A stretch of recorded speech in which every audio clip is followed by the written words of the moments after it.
So, hello, this is me. I'm going to speak English just for practice and so that anybody else can listen in. This is the second week, and basically what you've been doing so far is that you've been gathering information on users and user context and activities of users, and at the same time you've been generating ideas for your interactive product.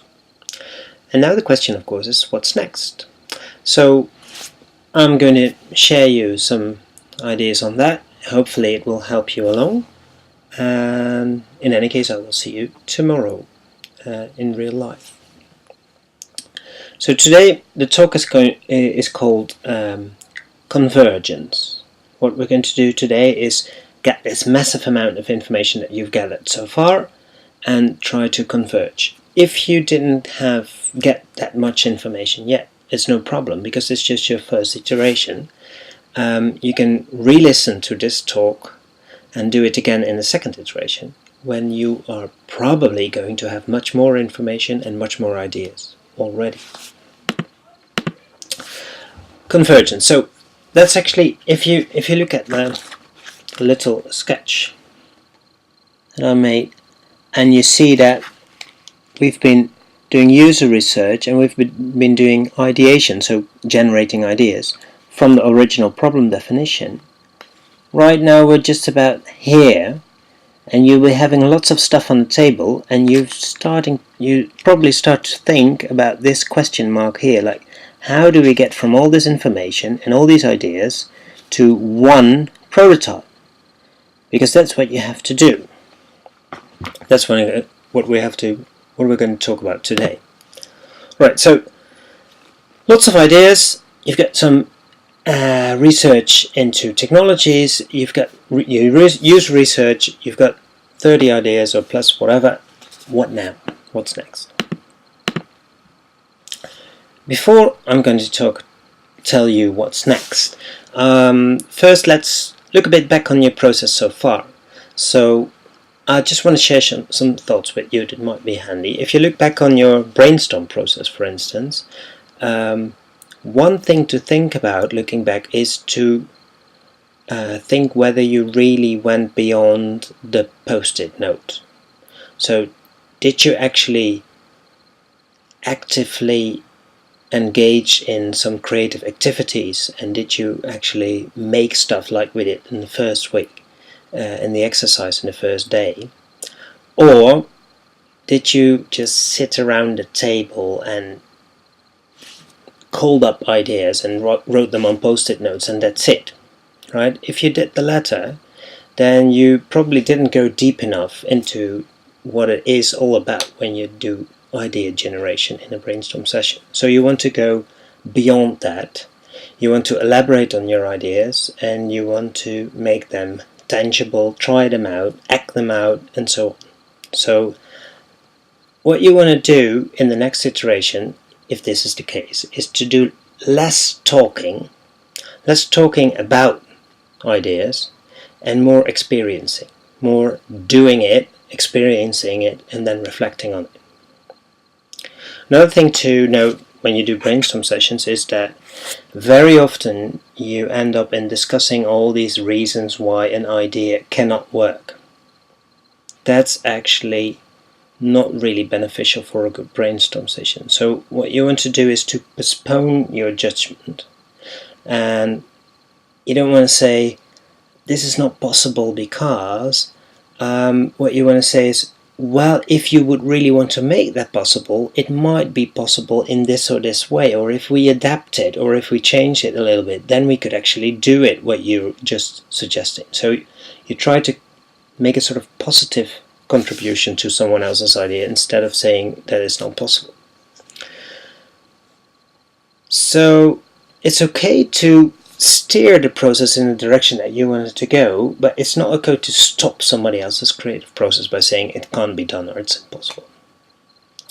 Another thing that you might not want to get into is to, when you see some kind of problem, then inventing some kind of technological workaround to deal with it, which then leads into another problem, and then you want to invent even more technology to deal with it, and then you get into more trouble, and then you want to have more detailed technological solutions for that, and then you get really into technological details that you don't want to get into right now. You want to discuss ideas on the idea level, on the concept level.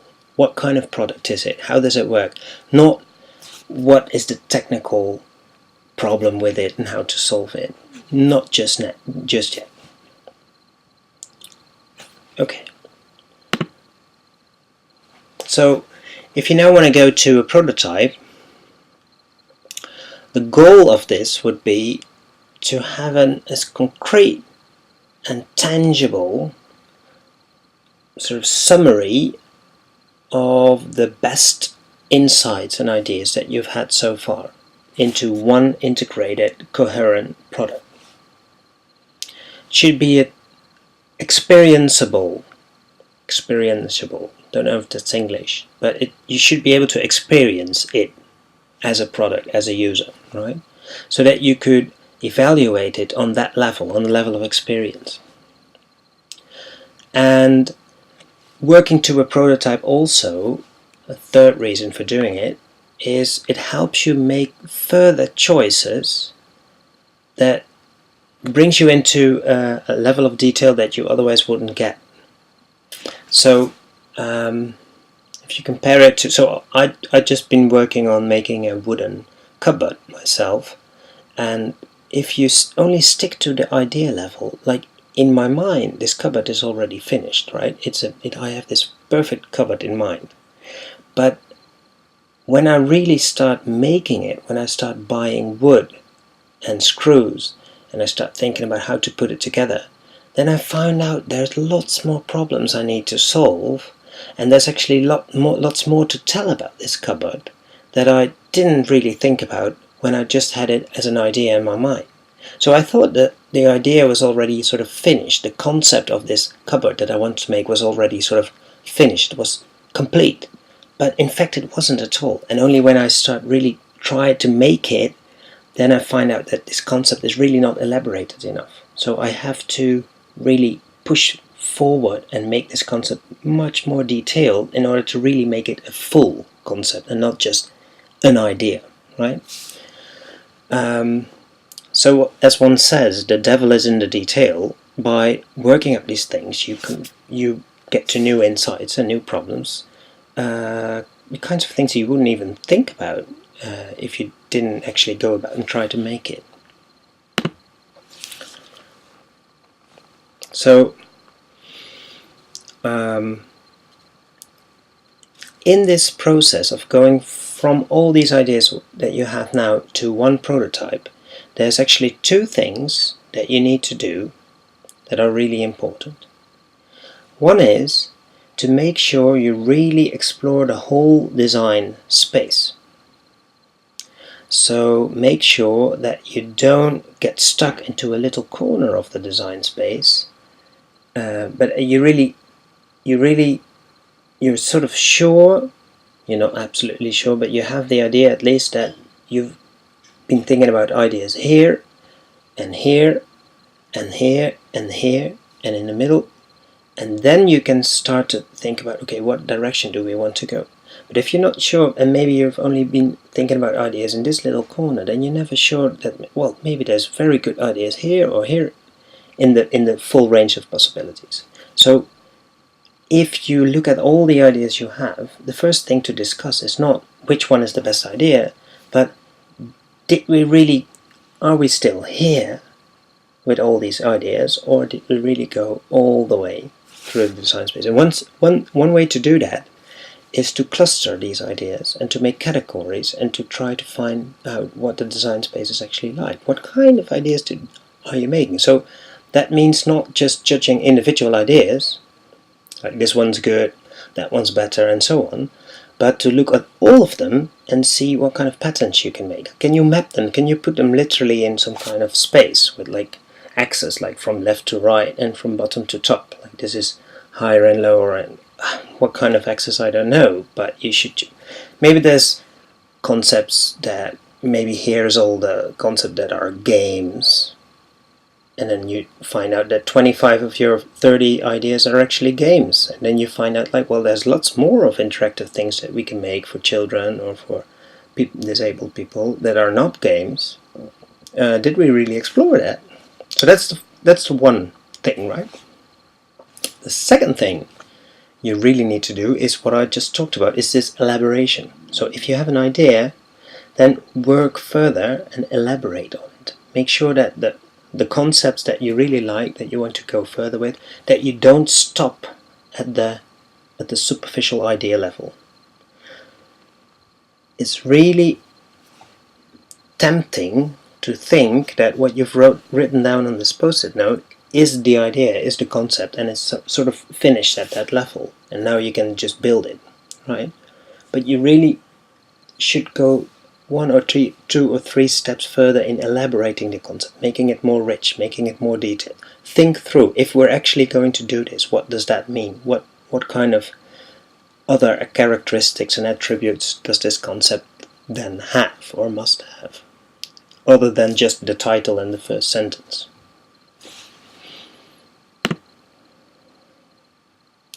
Okay, so I've been asking you to make a big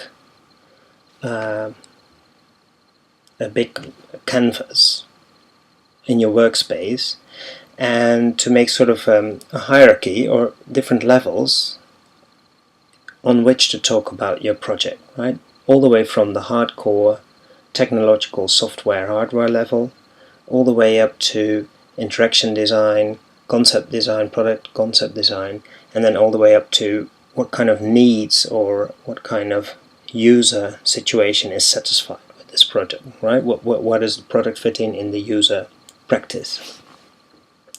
So you can also divide, like you can also categorize all your ideas on that level. You can start to think about, do we have ideas that describe how the product fits in with the user? What does it do for a user in his everyday life? Do we have ideas that talk more about a product function, more specific? Do we have ideas that talk more about the interaction style that it has, like whether it's gesture-based or something, but it doesn't really say what kind of product it is, just that is, let's make a gesture-based product. It's one of these ideas. Or do you have much more specific ideas on interactions, like let's make a little button here or a little slider there?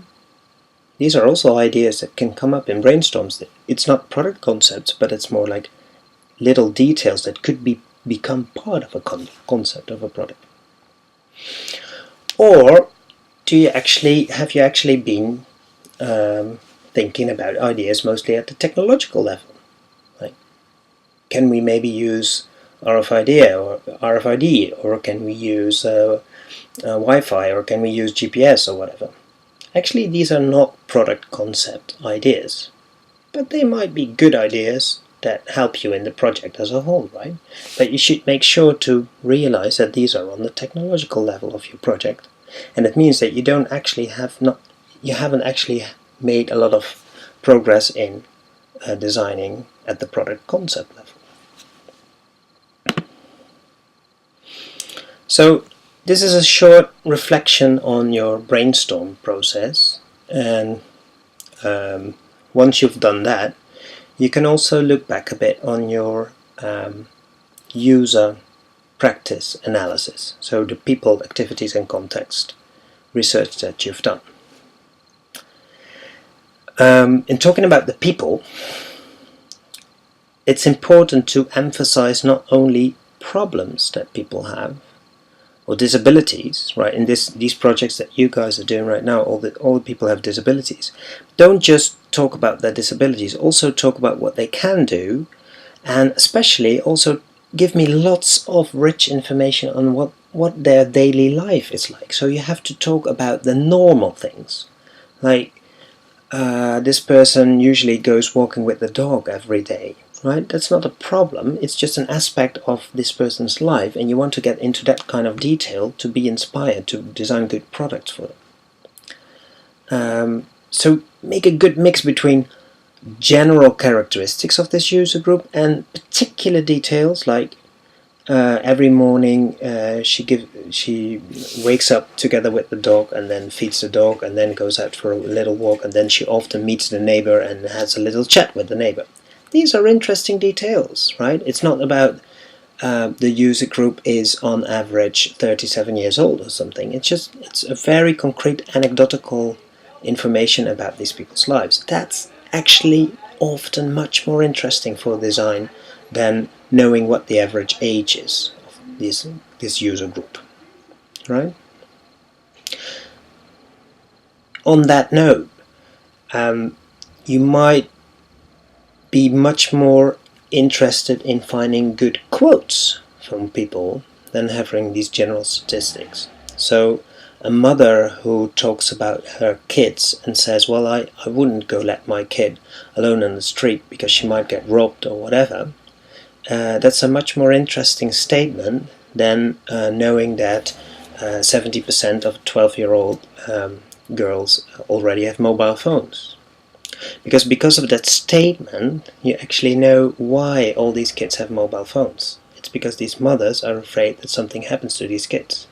Right? So the statement says it all, and it says it in a very personal and meaningful way, whereas just knowing that 70% or 80% of the 12-year-old kids have mobile phones is not really telling you anything other than that pure fact. Right?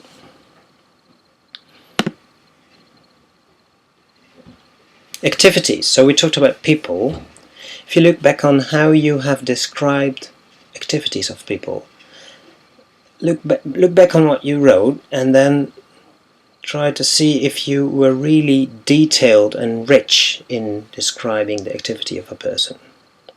So sometimes there's a very clear task, like if the activity that you're describing is like coffee making, there's like a very specific order in which you need to do things, otherwise things go wrong, right? First get the coffee, put it in the filter or whatever.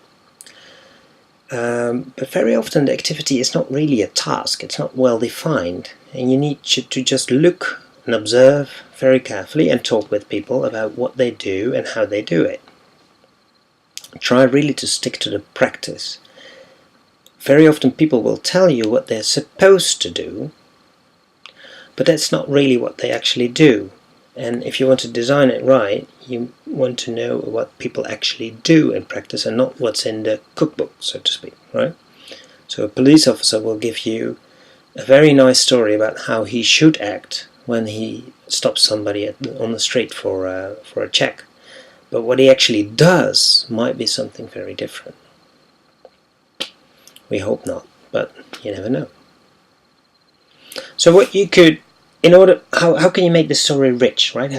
How can you write a rich story about what a person does? You can talk about who's involved, right? So it's not this one person, but it's also other people involved in the story. What are all these people doing? What are their roles? Give them a voice, let them do stuff, interact with each other. What kind of tools do people use, or what kind of stuff do they have? Like just everyday stuff, like Mrs. X gets money from her wallet. The wallet has a clip, and when she closes it, she puts it back into her handbag. So you have a wallet, you have a handbag. These are kinds of things that you could connect to later on if you want to design wearable technologies, right? So you want to have these everyday use objects in your story. How does somebody do something? The guy is holding his phone in his mouth while with two hands he's trying to put his bag on on his bike, on the back of the bike, and the bike is on a stand. And then he takes the lock and closes the lock, and it doesn't fit and whatever, and he's lost his key, he's looking for his key, and so on and so forth. In which order do people do things? It's very interesting to try to figure out what are the orders that people do things in, because sometimes they don't do it in sort of in the right order. They do it very inefficiently, but that's just the way they do it, because that's the way they remember it, or that's just how things go in practice, right? Very often people don't do it efficiently. They're not smart in doing what they do, but we're not interested in having them in letting them be smart. We're interested in just what they do, with no judgment, right? It's not fault. It's not right or wrong. It's just what they do. How long does it take for them to do something? So, especially interesting if some particular phases are very long and then others are very quick, following up one after another. If there's a lot of dynamics in that, and if everything is not like steady pace, but if there's like lots of differences in pace, then you might want to say something about that. Try to make a good story out of it with people in it, and or a series of smaller stories like scenarios, right? What about the context? So in the stories you also want to describe the context where something takes place. There's different kinds of context, right? So the most easy one to think about is the physical context. What kind of place is it? Is there not enough light? Is there lots of noise, traffic? Is it outside and street? Is the weather conditions, do they matter? Is it silent? Is it a small space? Is there workspaces, somebody's own room, whatever? Describe these spaces, describe the furniture, describe the use objects, what people have, describe whether there's information signs that they use in doing what they do, and so on. But there's another kind of context, which is the social context. So that's in what kind of social situation am I when I'm doing what I'm doing. So right now, for instance, I'm a teacher and I have an audience, but also there's people in this house that I don't want, and I don't want them to listen to me talking to a computer screen, so that I'm in a particular social situation, and this co-determines what I do and why I do it. Is it a school with teachers and pupils? Is it a workspace in a commercial company? Is it at home in a family with multiple children? Are we situated in a bar where there's like outgoing people, young people, and so on? So that's the social situation. You want to describe that as well. It's very important. Which other people are playing a role in this activity? I already said that. This is part of this social situation as well, right? What kind of cultural norms and traditions or rituals are in place? We're not necessarily talking about native people in somewhere in a rainforest. When we talk about culture, culture is everywhere, right? So I'm part of a culture and you're part of a culture as well. And there's kind of norms. There's things that one does and things that one doesn't do when one is in this culture. So there's office culture, right? In an office you don't usually shout very loud, or you don't.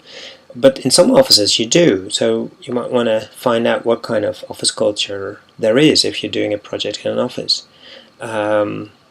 In the park, there's rules for what you do in a park, right? You don't. It's very subtle whether for instance, whether you would be allowed to go lie with your bathing suit in the park, right? It's very subtle, but you immediately know, or you immediately feel whether it would be appropriate or not to do that in that situation in that park. In the Netherlands, people in principle leave each other alone. You don't go bother other people all the time, right? It would be offensive. In other cultures, you might get approached much more easily with people talking to you and so on. So that's culture. And then the final one is what kind of organization setting, what kind of organizational context are we in? So this is about rules, like not implicit norms like we just talked about with culture, but explicit rules like laws and rules of the organization that you're in. So for instance, if we're talking about a physiotherapist, this person is responsible for the patient and he gets paid by the insurance company, and he has to comply to certain like laws, right? And then there's maybe a quality system, and this means that he's being assessed by a senior colleague and so on. So all these kinds of rules and norms that are official and formal, they also co-determine what we do, of course. So we want to get good insight on all of that, and most probably you've only barely touched the surface of that for your own project, but in a second iteration you can work on all these things and deepen them, have more talks with people, more interviews, more site visits, more observations, more desk research, in order to get deeper insight into all of these things. So what's next? Right, we have data, we have stuff, we have information, we have ideas. What's the next idea? So the next step would be to converge, right? This means either you're going to select ideas from your set of 30 and bring it down to, in the end, one final choice, or you might be able to combine or integrate ideas. So there's something good about this idea and there's something good about that idea, but you don't want to choose to either one of them, so you might be able to make sort of a joint idea that combines both of them. Now, both of these strategies, I mean, it's the only thing you can do, right? You you can select or integrate, or you can think of even completely new ideas and discard everything you've thought of so far. That's sometimes a good advice as well. But if you want to work with this set of 30 ideas that you have right now,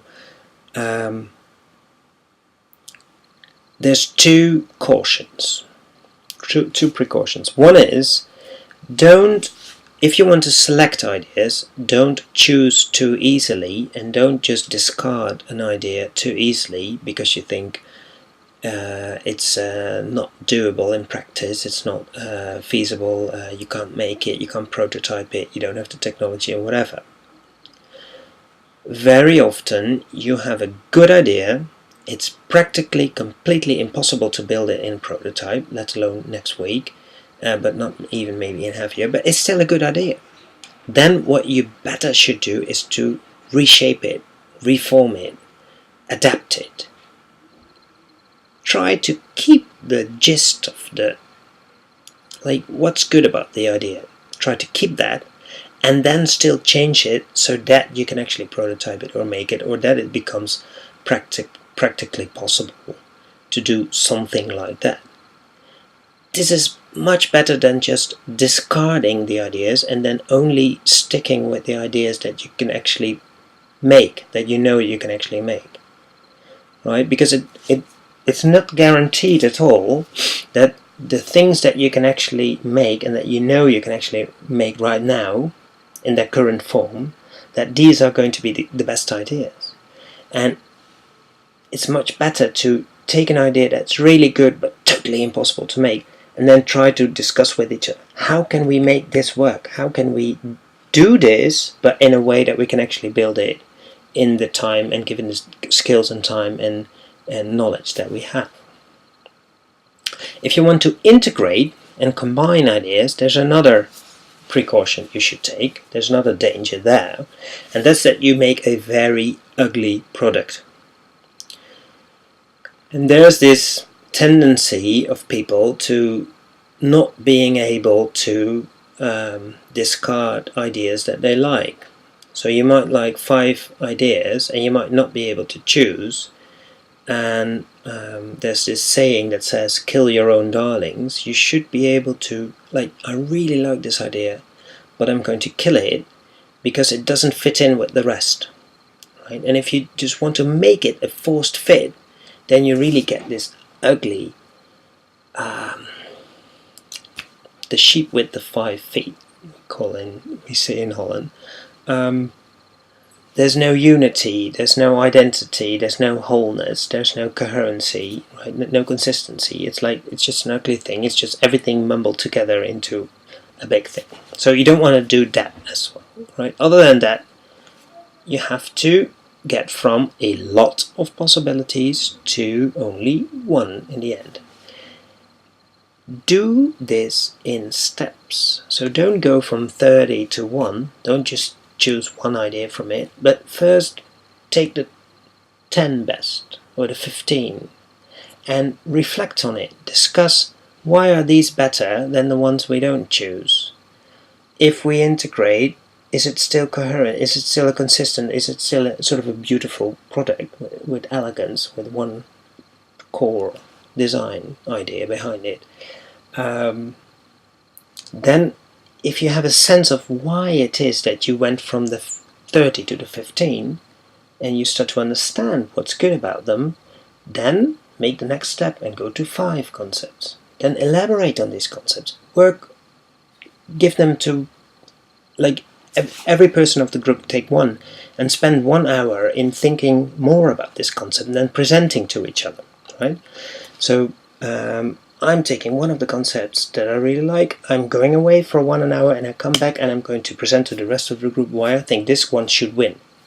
Why do that? Well, this is sort of the idea that I talked about when I talked about making this cupboard of wood. It's sort of trying to make the cupboard a little bit, buying the screws, sawing 1 or 2 planks, putting it together a little bit, and then finding out there's actually a lot more to tell about this concept than we have told so far. And then you can make a much more informed decision on these best 5. And then finally you get to 1, and then you say, okay, this is what we're going to build. How to judge an idea? Well, there's of course gut feeling. You just feel this one's better than the other, but that's dangerous, right? You want to not just decide on gut feeling. One thing you should keep in mind, which I already said a while ago, is to judge whether you really scan the whole surface of the whole field of possibilities, the whole design space, and not just one corner. So if you have actually 20 ideas that are stuck in one corner and you only have 1 or 2 or 3 ideas that are really different, don't just discard the strange different ideas in the beginning. Keep them to the end, because that would mean that you're not choosing to stick in one corner of the design space from the start, right? So if you have a lot of stuff here, choose a few of those, but also choose that one there and that one there and that one there that you have, and let them be in the race for the end a little while longer and elaborate on them. Maybe you can think about some extra ideas in these corners and in these corners, to have a more fair fight, so to speak, and not have the majority win just because it's the majority. Try to reduce ideas on a conceptual level. So try really to think about what's the best product concept for this person in this activity, in this situation, in his or her everyday life, which is very different from, we're not going to choose this concept because we cannot build it, because we don't have the technology. Try not to do that, especially not in this first iteration. You can make these kinds of decisions later in the project, but right now you want to design the best possible product. And of course what you can do is to say, well, we cannot prototype it, we're going to make a Wizard of Oz, we're going to make a fake interaction so that you can experience it, but we didn't make the technology because actually, to be honest, we don't have a clue how to build it, but we really like this idea. I like that better than saying, well, we like the idea, but it was not possible, so we discarded it, and we knew how to make this one LED light burning, so we took the LED light concept. I don't really like that strategy. Of course, what you want to do is to integrate the information from your PACT analysis, your people, activities, context, with your ideas, right? So let the information about the user context inform your decisions on which concepts you want to keep and which ones you want to discard. Write this down, make notes, so that I and other people can later see, why did you choose for this concept and not another one?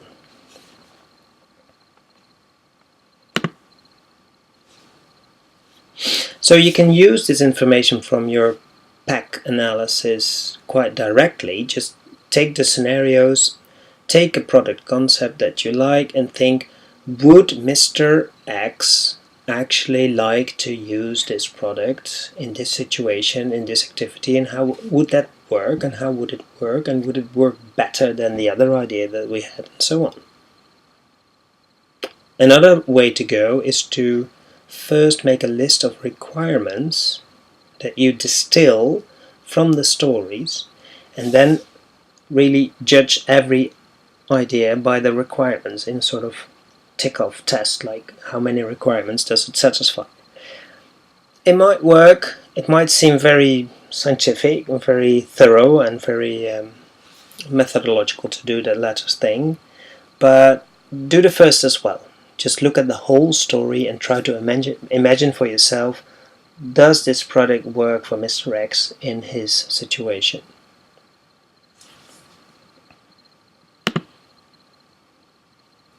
So, how to make the concept more concrete? If you want to go about, and actually in the end, if you decided what final concept you want to build, how do you make it concrete? Well, as I said before, you want to make it experiential. So I should be able to actually do it, experience it, be with the product and feel what it would be like to have this product if it was actually existing. So don't just say we thought the product could be a kind of thing where blah blah blah. That's just talking about a possibility. It's not a concept at all. You really have to think about input actions, output feedback, the basic system image. What does the product look like? How does it appear to the user? And this means you have to make decisions at the detailed level of interaction design, physical design, hardware and software design. But you can reconsider all these decisions later. Because right now it's not about these decisions, right? You're making it concrete, you're making an actual prototype, but the goal of it is not to make that kind of decisions just now. You have to make these decisions in order to make the prototype, and it helps you to make things really concrete. What is actually your proposal right now?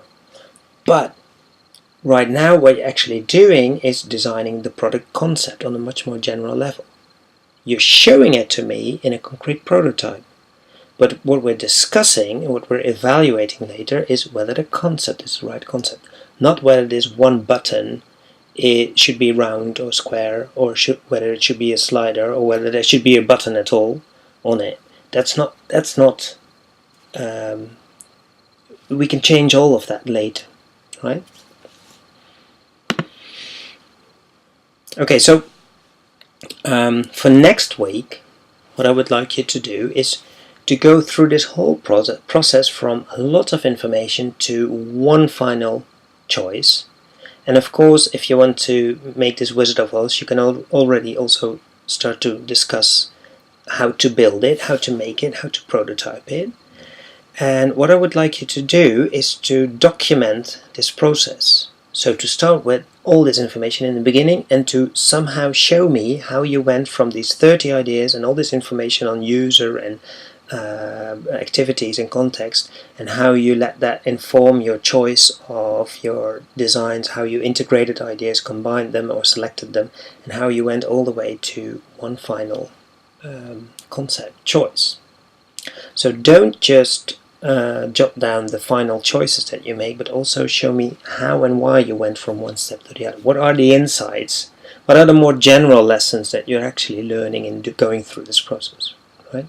Because these general lessons, like we found out that actually most of our concepts were games and we didn't really think about all other kind of interactions that were not game-like, that would be a kind of insight that you could really use in getting straight in the next iteration what you actually want to do. Like maybe not decide not to design a game or something like that, right? So I drew a picture on how you could maybe do that. Because if you want to record this process, it's visual and textual, right? You want to show the concepts and you want to maybe draw lines like first we had these concepts, and then we chose this one, and you might want to write a little bit on it, like because. So I just drew this sketch. Like, I'm thinking of something like this, in which in the beginning you have all these ideas here, and then maybe you group them in 3 groups or more groups, and you say, well, actually this is a group of these are the kinds of ideas.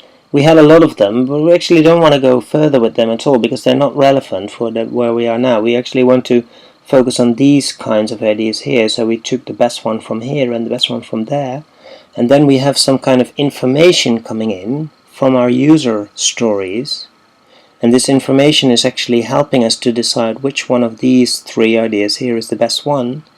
And then there's more information that leads us to elaborate more on this idea, and actually we took a little bit of that idea as well and we put it in, but we chose this one and we combine it with a small detail of this one that we really liked, and so that's a more elaborate description of the final idea, and then this is the final product concept or something like that. And I actually took pictures of how I drew this picture from the beginning to the end, so if you flip through them on the website, then you can have a sense of how this evolved. Well, how you want to make this, I don't know. You could maybe make it into one of the Prezi's presentation, or you could maybe make one big canvas, a PDF with photos in it and little text and so on. Or you could make it physically and put it on your wall in your design space, and just make one photo of it but show it to me physically. We can stand in front of it and look at it. That's all fine with me. Right, so just try out, and we're gonna see whether it works. So that's about it. And for the rest, I think I'm going to see you tomorrow as well. We're just going to talk about your product. But I hope this helps you to look back on what you've done so far, and to make this next step going from lots of information to one final choice that you can prototype and really make into a tangible thing that we can experience during the demonstrations. Good luck!